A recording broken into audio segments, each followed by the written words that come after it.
In the world of organized crime, there are few names more feared than Nemesio Oseguera Cervantes, better known as El Mencho, a ruthless leader of the powerful Jalisco New Generation Cartel. El Mencho has built an empire on drugs, violence, and intimidation.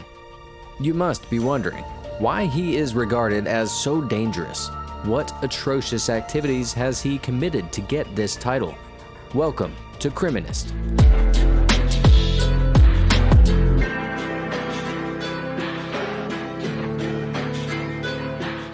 Join us as we take a closer look at the rise of El Mencho and the Jalisco Cartel and explore the reasons behind their astronomical success. Oseguera Cervantes was born in Mexico in the 1960s. Although his precise name, birthplace, and date of birth are unknown. On July 17, 1966, he was born in the rural town of Naranjo de Chila in Agalia, Michoacan, according to the U.S. Department of State. They have an alternate date of birth reported for July 17, 1964. According to the Drug Enforcement Administration, he was born in Guadalajara, Jalisco. According to some reports, he was born in Uruapan, Michoacan. The DOS calls him Ruben, whereas Mexican officials call him Nemesio. However, he is better known as El Mencho, a nickname derived from the phonetic derivation of Nemesio. Oseguera Cervantes was raised in a low-income home and dropped out before completing elementary school. He is said to have 5 brothers named Juan, Miguel, Antonio, Marn, and Abraham. He grew avocados for a livelihood in his village when he was younger, but then illegally immigrated to California in the 1980s. He used many names and combinations to disguise his identity, including Ruben Villa, Jose Lopez Prieto, and Roberto Salgado, among others. Oseguera Cervantes was already a member of the Milenio Cartel, a drug trafficking organization led by the Valencia family, when he traveled to the United States. In California, he joined a heroin ring with one of the clan's members, Abigail Gonzalez Valencia. Oseguera Cervantes married Rosalinda Gonzalez Valencia, the clan leader's sister, to cement his affiliation with the Milenio Cartel. In 1992, he and his brother Abraham were arrested in Sacramento, California, on suspicion of involvement in a heroin trafficking conspiracy in Northern California. Both agreed to plead guilty to the charges after reaching an arrangement with U.S. officials. Oseguera Cervantes was sentenced to 5 years in prison. However, after 3 years in jail, he was freed and deported to Mexico. He joined the municipal police forces of Cabo Corrientes and Tomatlan in the state of Jalisco after arriving in Mexico. However, he soon quit the police force and joined organized crime as a full-time member of the Milenio Cartel. Oseguera Cervantes began his career in the Milenio Cartel as a member of the assassin team that guarded drug kingpin Armando Valencia Cornelio. His employer was detained by Mexican police on August 12, 2003. At the same time, a rival criminal organization known as Los Zetas, backed by the Gulf Cartel, launched an armed attack against the Milenio Cartel in Michoacan. The assault drove the Valencia family to flee to Jalisco. Oseguera Cervantes settled in Guadalajara with his father-in-law Jose Luis Gonzalez Valencia and Roman Caballero Valencia.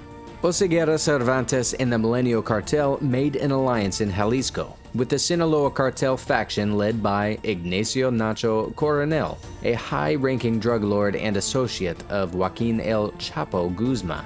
Oseguera Cervantes and his crew were in charge of the Sinaloa Cartel's drug operations, finances, and assassination activities in the states of Colima and Jalisco under Coronel. However, on October 28, 2009, the Milenio Cartel's main commander, Juan Orlando Nava Valencia, was apprehended. On May 6, 2010, his brother Juan Carlos was detained as well.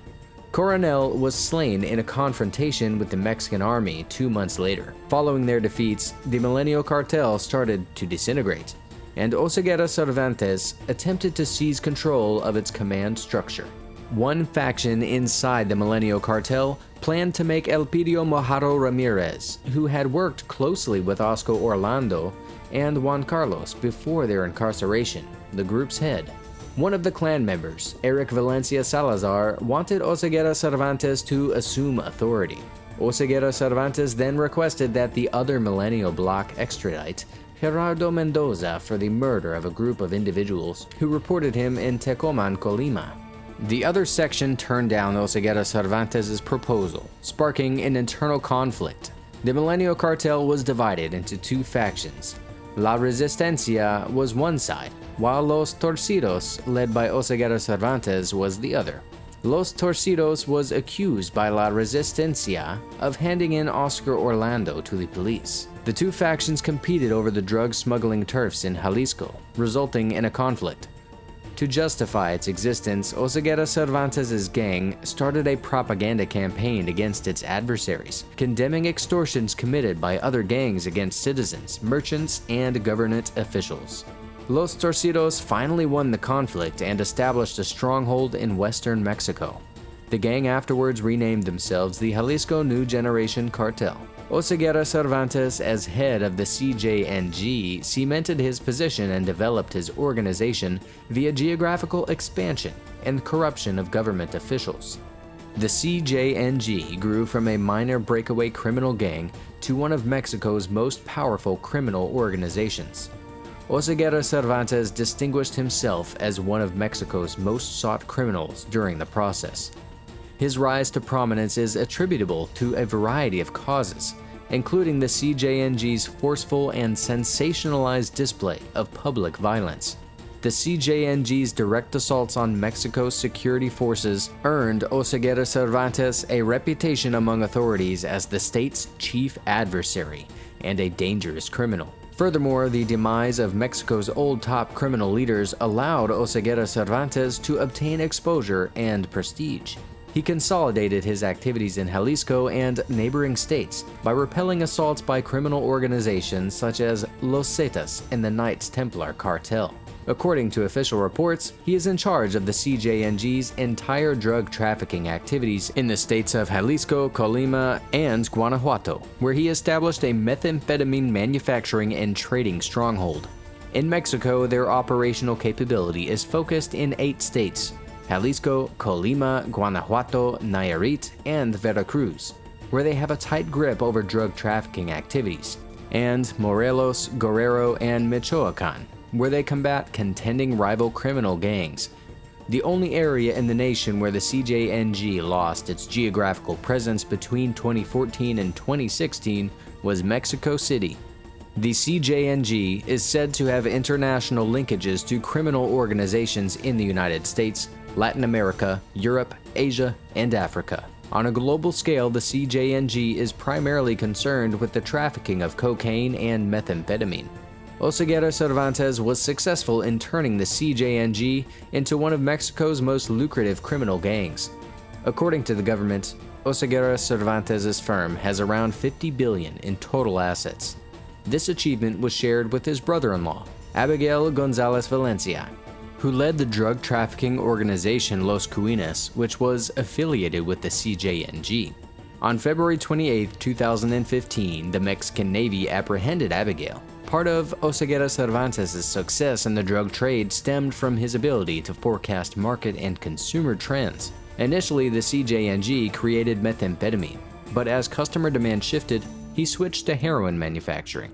The DEA office in Los Angeles, California has been tracking Oseguera Cervantes' activity throughout the 2000s and has discovered that the CJNG has extended its drug trafficking operations overseas. The U.S. authorities learned in 2000 that Oseguera Cervantes was engaged in a worldwide cocaine and methamphetamine business. They learned he had utilized weapons to assist his activities 5 years later. The DEA revealed Oseguera Cervantes was engaged in a cocaine operation that crossed Colombia, Guatemala, Mexico, and finished in the United States in 2007. They also discovered a second cocaine cargo from Colombia to Mexico and then to the United States. The DEA noted a drastic change in the CJNG's mode of operation in 2014, when Oseguera Cervantes was determined to have orchestrated a methamphetamine shipment that proceeded from Mexico to Australia and then to the United States by levering China-based gangs.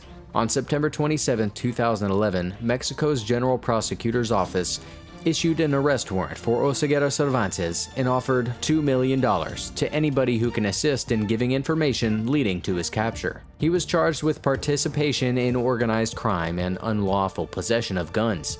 Based on earlier DEA investigations, the United States District Court for the District of Columbia accused Oseguera Cervantes in March 2014 on various offenses, including drug trafficking and being leaders of a continuing criminal enterprise. In 2020, it was rumored that El Mencho had renal illness and built a hospital in the community of El Noetla to assist in treating it, but his efforts would be futile. One February morning in 2022, El Mencho lost his battle with the illness and died from respiratory arrest at a private hospital in Guadalajara. His time on Earth had finally expired.